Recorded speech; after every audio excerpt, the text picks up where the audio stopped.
हाय, कसे आहात? मी आज बनवणार आहे सोलकढी. त्याच्यासाठी माझ्याकडे 2 नारळ फोडलेली होती. मग त्याचे छोटे छोटे तुकडे केले. मोठे तुकडे केल्यावर मिक्सरमध्ये वाटले जात नाहीत म्हणून मी छोटे तुकडे केले. त्याला वाटले, चाळणीनं चाळून घेतले. मग मिक्सरच्या भांड्यामध्ये थोडे जिरे, हिरव्या मिरच्या, कोथिंबीर टाकून बारीक पेस्ट करून घेतली. ही सोलकढी कोकणामध्ये खूप स्पेशल आहे. कोणत्या पण जेवणामध्ये याचा वापर करतात. मच्छी फ्राय केल्यावर तर सोलकढी आवर्जून ते लोक करतात. मग आपण का नाही करायचं, म्हणून मी पण ठरवलं सोलकढी बनवायची.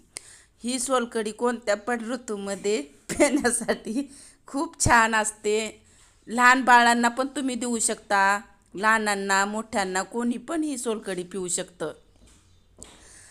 हे बघा, थोडं मीठ टाकायचं चवीनुसार आणि बर्फाचे तुकडे घालून मग बारीक चाळणीनं चाळून घेऊन पिण्यासाठी तयार झालेली आहे ही सोलकढी. आणि ती नरवटी असते बघा, त्या नरवटीचा पण आपण वापर करू शकतो. त्या नरवटीमध्ये टाकून चमच्यानं आपण पिऊ शकतो.